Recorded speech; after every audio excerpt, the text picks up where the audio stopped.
Welcome everyone, my name is Rahul Roy and my presentation is about UHT process and its applications in food industries.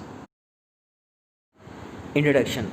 The full form of UHT is ultra high temperature. The treatment usually involves in heating of milk from 137 degrees Celsius to 150 degrees Celsius.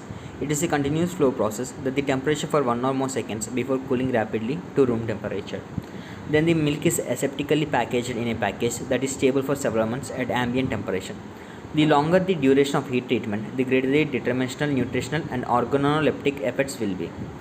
It is based on the principle that the higher the temperature, the greater the antimicrobial effect and the lower the holding time.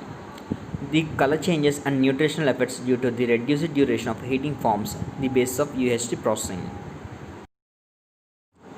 The table clearly exhibits about the chemical and bactericidal effects with the temperature.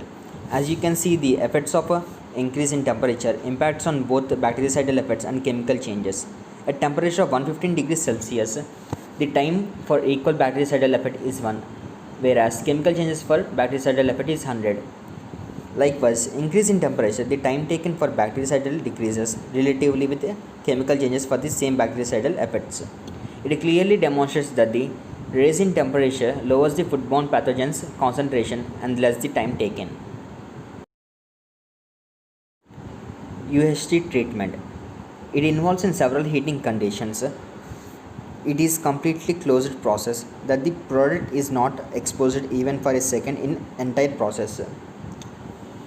It remains most popular milk preservation method for safe and stable milk. It is of two types, direct heating system and indirect heating system. It is normally ranges from 135 degrees Celsius to 150 degrees Celsius in a combination with the holding times necessary to achieve commercial sterility.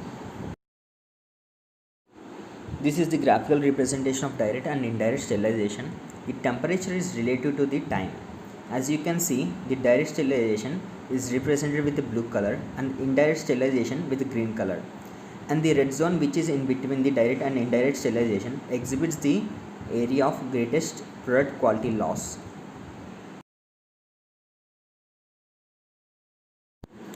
Direct heating system.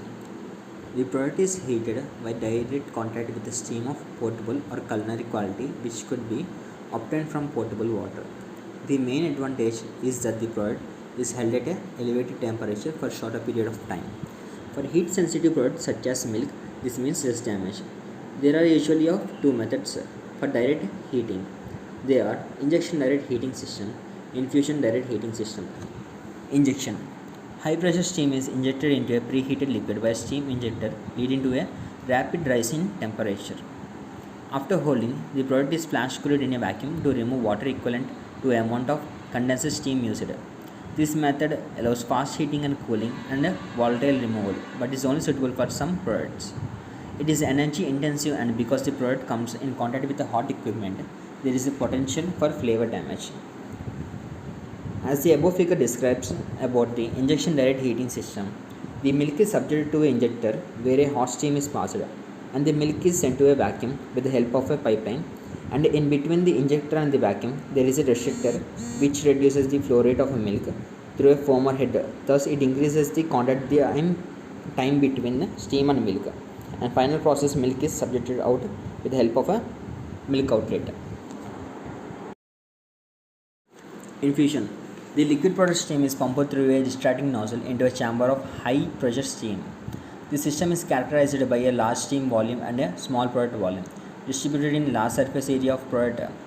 Product temperature is accurately controlled via pressure. Additional holding time may be accomplished through the use of plate or tubular heat exchangers, followed by flash cooling in vacuum chamber. This method has several advantages like no localized overheating or burn, instantaneous heating and rapid cooling, suitable for low and higher viscosities. As you can see the schematic diagram of infusion direct heating system, the milk is subjected through a milk inlet and the hot stream and deaeration takes place and sent vacuum with the help of a pipeline, and the processed milk is collected by a milk outlet. Indirect heating systems. The heating medium and product are no direct contact but separated by equipment contact surfaces. Several types of heat exchangers are applicable, like plate heat exchanger, tubular heat exchanger, scraped surface heat exchanger.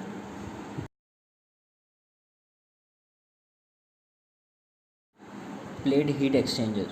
A plate heat exchanger is a type of heat exchanger that uses metal plates to transfer heat between two fluids.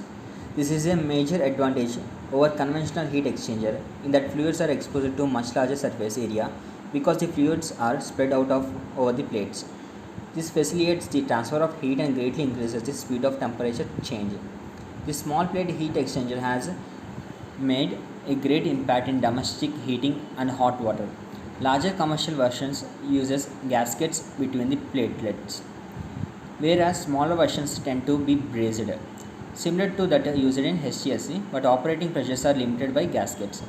Liquid velocities are which could be uneven heating and burn on. This method is economical in floor space and easily inspected and allows for potential regeneration. Scrapped surface heat exchanger. The scrapped surface heat exchanger was designed to face some problems found in other types of heat exchangers. They increase heat transfer by removing the fouling layers, increases turbulence in case of high viscosity flow, and avoiding the generation of ice and other process byproduct. It incorporates an internal mechanism which periodically removes the product from heat transfer valve. This method is most suitable for products like fruit sauces and other microparticulates. The product flows through a tube which contains heating medium and is scraped from ideas with rotating knife. Tubular heat exchanger. There are various types of tubular heat exchangers like a shell and tube, shell and coil, double tube and triple tube. The working of a shell and tube exchanger is fairly simple. One fluid flows inside the tube and the other through the shell, which flowing the exchange heats, which means the cold fluids gains the heat from the hot fluid. So one cold fluid enters the shell inlet nozzle and comes out of the outlet nozzles as hot fluid. Obviously, the other fluid will become cold in the outlet than in the inlet. The fluid flow inside the shell and the tube heat exchangers can be parallel flow or cross flow, typically shown as following figure. And these are some of the merits and demerits of using a UHT as pasteurizing process.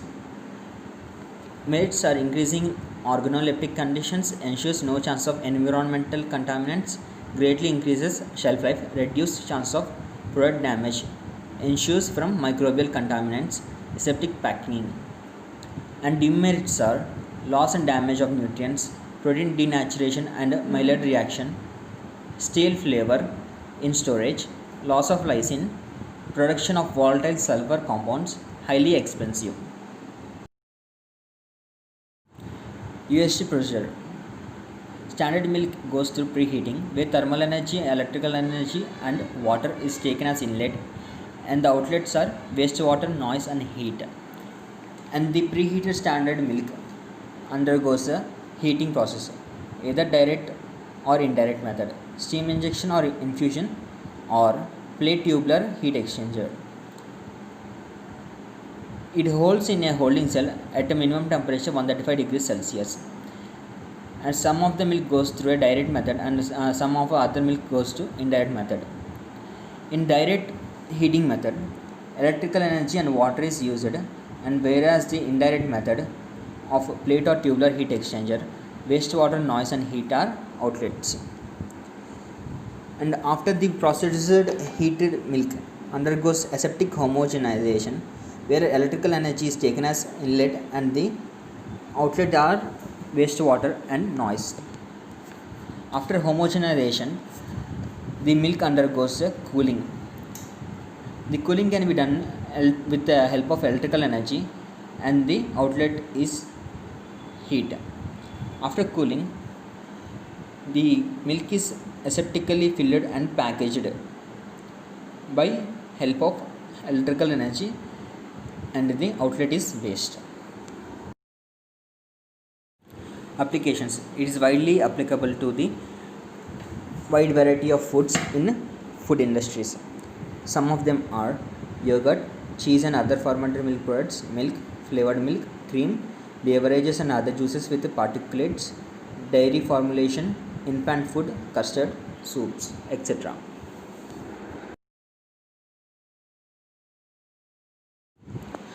References. These are some of the references from which I collected data and made this presentation. And thank you.